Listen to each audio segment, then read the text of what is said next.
Mes amis, nous sommes mercredi de la deuxième semaine de l'Avent. Écoutons la parole de Dieu. En ce temps-là, Jésus prit la parole. « Venez à moi, vous tous qui peinez sous le poids du fardeau, et moi je vous procurerai le repos. Prenez sur vous mon joug, devenez mes disciples, car je suis doux et humble de cœur, et vous trouverez le repos pour votre âme. Oui, mon joug est facile à porter, et mon fardeau léger. » Voilà, cet évangile que nous venons d'écouter, mes amis, est un peu déroutant, surtout si nous le regardons d'assez près. La première phrase, « Venez à moi, vous tous qui peinez sous le fardeau, et moi je vous procurerai le repos ». Cette première phrase laisse entendre que si nous venons à Jésus avec tous nos fardeaux, nous serons soulagés. Moi je pense qu'on peut l'entendre comme ça, puisqu'il nous procurera le repos. Nous nous attendons donc à ce que dans la phrase suivante, ils disent, par exemple, « Bien donnez-moi votre fardeau », ce qui effectivement nous soulagerait. Or, que se passe-t-il dans la suite des paroles de Jésus? Exactement le contraire. Avec vous, je relis le texte. « Prenez mon joug, devenez mes disciples, car je suis doux et humble de cœur, et vous trouverez le repos de votre âme. Oui, mon joug est facile à porter et mon fardeau léger. » Alors non seulement Jésus ne prend pas notre fardeau, mais en plus il nous passe le sien. Vous ne trouvez pas ça curieux? En quoi ceci peut-il nous soulager? Il nous invite à porter son joug en devenant ses disciples. C'est très important. On a l'impression que pour nous soulager, il en rajoute sur nos épaules. C'est cela qui est déroutant. Et c'est cela qui est intéressant. La parole de Dieu, il faut la regarder là où elle nous déroute. En fait, nous le savons bien tous et chacun, si être chrétien évitait les problèmes de la vie, il y a longtemps que ça se saurait. Or, les chrétiens ne sont pas plus épargnés par les épreuves que les autres. Il y a même parfois des persécutions supplémentaires, parce que nous sommes chrétiens. Souvenons-nous de la parabole de la maison construite sur le sable et celle construite sur le roc. C'est toujours dans l'évangile de Matthieu au chapitre 7.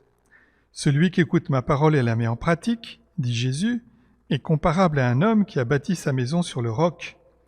La pluie, le vent, les torrents ont dévalé, et la maison est restée debout. Ce sont les mêmes problèmes que pour les autres. Mais en écoutant la parole de Jésus et en la mettant en pratique, nous tenons debout. Nous sommes plus solides. Et l'inverse, ceux qui ont ces problèmes mais sans écouter la parole de Dieu, sans la mettre en pratique, sont comme une maison bâtie sur le sable et elle s'effondre. Donc si je comprends bien, écouter la parole et la mettre en pratique, c'est exactement cela, être disciple de Jésus. Être disciple, c'est cela qui nous permet de tenir debout dans les épreuves, de porter notre fardeau. N'est-ce pas ce que nous demande Jésus dans l'Évangile d'aujourd'hui? « Prenez mon joug, devenez mes disciples. » Il ne faut pas se mentir, devenir le disciple de Jésus, c'est aussi accepter les exigences qui vont avec. Nous savons tous qu'il y a des moments pas faciles et qu'un jour ou l'autre, nous aurons notre part de difficultés, de croix et d'efforts. Pourtant, nous dit Jésus, c'est ainsi que vous trouverez le repos de votre âme. Cette précision est déterminante. Trouver le repos de son âme est bien différent d'avoir l'esprit tranquille.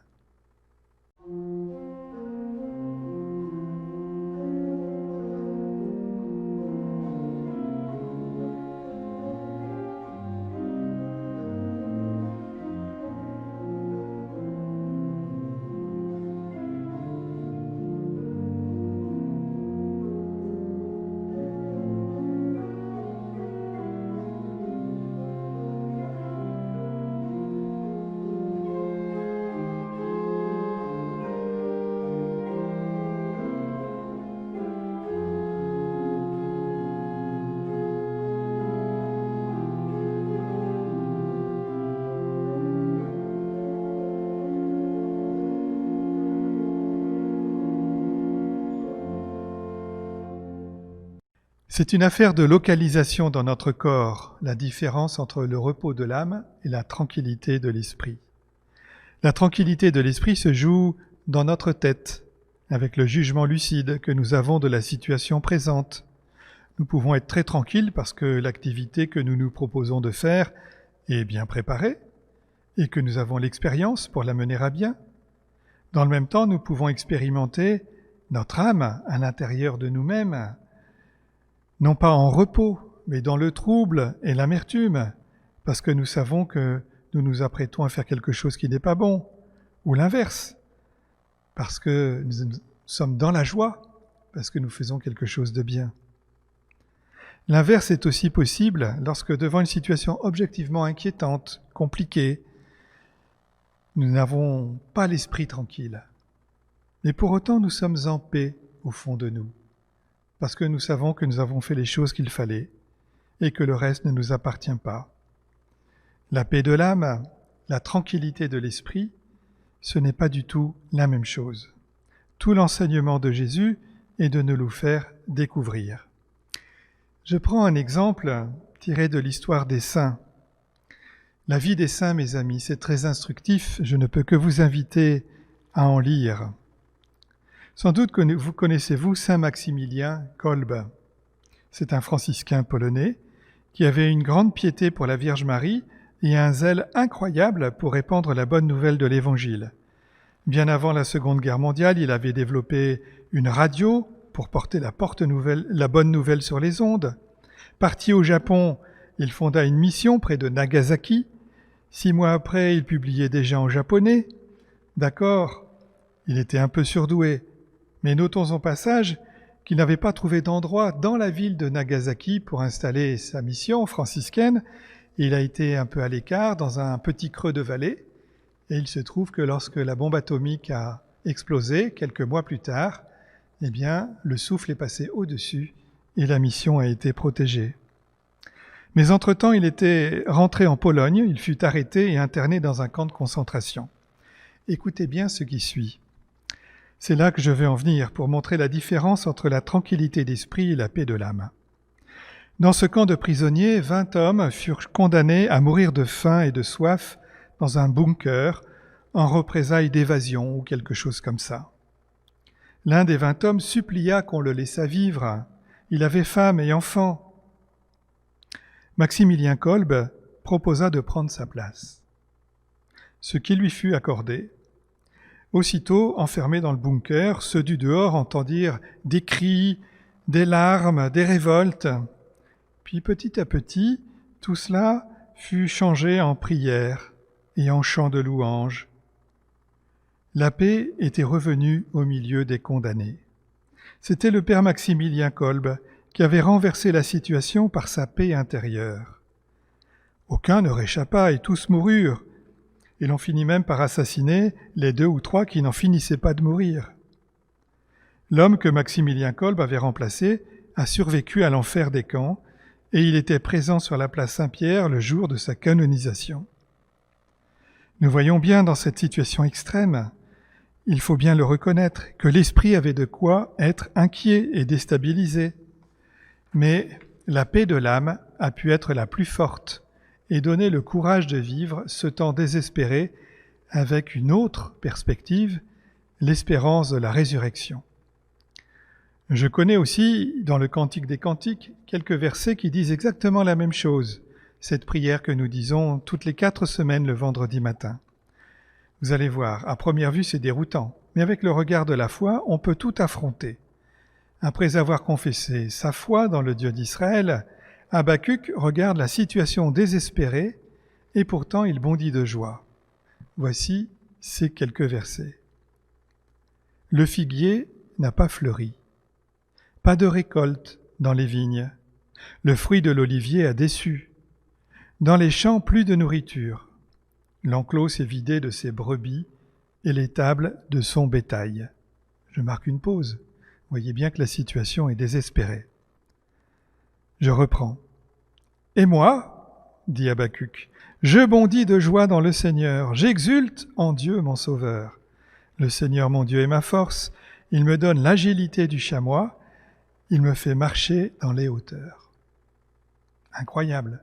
Ou c'est un fou et un malade mental, ou bien il a perçu quelque chose de différent entre l'appréciation lucide de son quotidien et sa foi en Dieu qui est plus forte que tout. C'est bien ce que je crois. Je crois que c'est de cette manière que Jésus nous invite à porter son joug et à être ses disciples pour trouver la paix de l'âme. Comment pouvons-nous comprendre cela? Prenons simplement l'exemple de la prière du matin. Qui d'entre nous n'a jamais fait l'expérience d'avoir des choses à faire dans la journée et tellement de choses que l'on court après le temps, comme on dit, et finalement nous ne parvenons pas à faire tout ce que nous avions à faire.